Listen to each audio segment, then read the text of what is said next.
Hi friends, कसे आहेत तुम्ही सगळेजण? तर आज बनवणार आहोत आपण मस्तपैकी आंब्यापासून दोन रेसिपी. तर आंब्याचा सीझन आहे म्हणजे या रेसिपी तर बनल्याच पाहिजेत. आपण बाहेरून आणण्यापेक्षा अशाच घरात रेसिपी या बनवल्या तर चांगल्या. इथे मी 2 आंबे घेतलेले.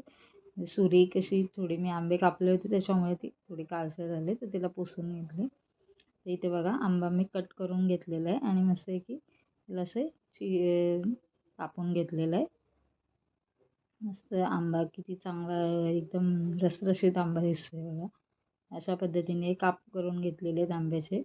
तुम्ही पाहिजे तर असा चमच्याने गर पण काढू शकता आणि तो आपण मिक्सरच्या भांड्यामध्ये आता टाकणार आहोत. तर इथे मी मिक्सर किंवा ज्युसरचं भांडं असं घेऊ शकता आणि त्याच्यामध्ये आंब्याचा हा गर टाकला तर दीड आंब्याचा मी याच्यामध्ये टाकला आणि एक आंब्याचा जो आपण कट करून ठेवला होता तो तसाच ठेवला आहे. मी तो गार्निशिंगसाठी वापरणार आहे. त्याच्यासाठी दीड आंब्याचा आणि आंब्याचे याच्यातले जे बाटे आहेत ते पण नाही, त्याच्यातला पण नाही मी काढला आहे, तो पण ठेवून देईल. इथे सगळा आंब्याचा गर मी टाकला आहे. त्याच्यामध्ये 2 ते 3 किंवा 3-4 तुम्ही जेवढा आईस क्यूब तुम्हाला थंड पाहिजे तेवढं टाकू शकता. आणि याच्यामध्ये मी 2 चमचे साखर टाकून घेतलेली आहे. जर तुम्हाला गोड अजून पाहिजे असेल तर थोडंसं अजून गोड टाकू शकता आणि तसंच आंब्याच्या याच्यावरून जर आंबा गोड असेल तर कमी साखर टाकली तरी चालू शकते. तर इथे आपण आणि इथे मी आता थंड दूध टाकणार आहे याच्यामध्ये.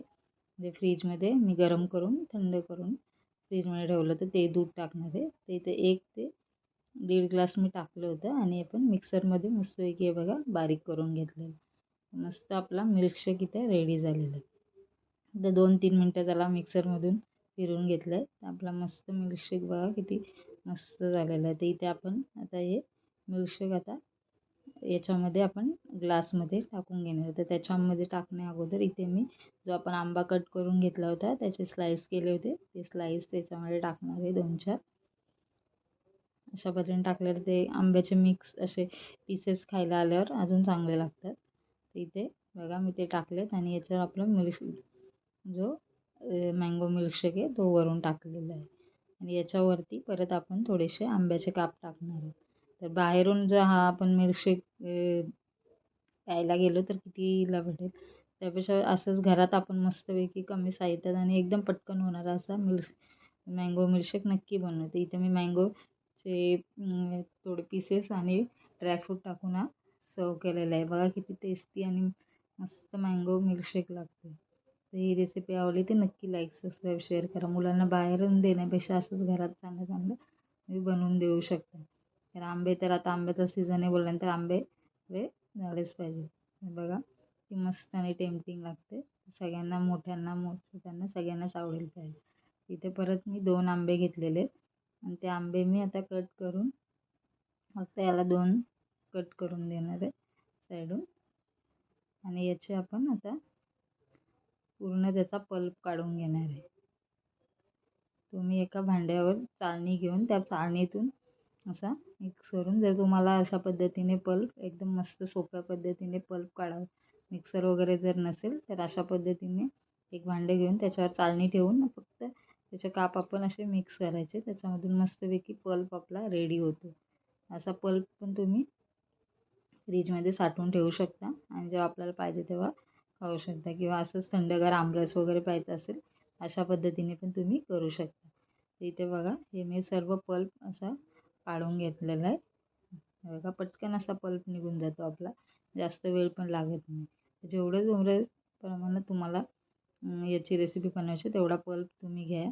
तर मी बघा एक आंब्याचाच दही घेतलेला आहे आणि त्याच्यामध्ये 1 वाटी दही टाकलेलं आहे. तर मला एकच ग्लास आंबा लस्सी करायची आहे, मँगो लस्सी. त्याच्यासाठी इथे मी 2 चमचे पिठी साखर टाकलेली आहे. पिठी साखर टाकल्यामुळे कसं लगेच मिश्रण मिक्स होऊन जाईल म्हणून.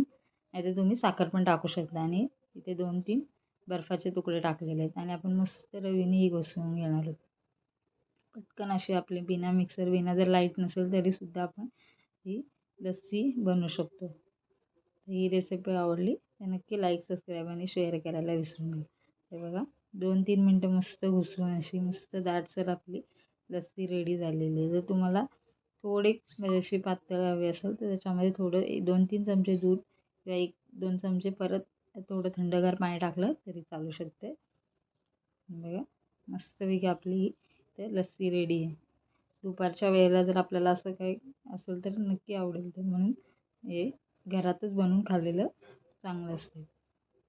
हे बघा मग मस्त लस्सी आपली रेडी झाली तर आपण आता ग्लासमध्ये टाकून घेणार आहोत. तसे शायनिंग पण करते आणि मस्त अशी टेस्टी टेम्पटिंग लागते. इथे तर मी ग्लासमध्ये ओतून घेतलेली आहे आणि वरून ड्रायफ्रूट टाकलेले आहेत. नंतर किती मस्त अशी टेस्टी आपली लस्सी रेडी झालेली. तर तुम्हाला ह्या दोन्ही रेसिपीज आवडल्या असतील तर नक्की लाईक, सबस्क्राईब आणि शेअर करायला विसरू नका. आणि जर मुलांना हे पटकन करून देता येईल. Thank you for watching.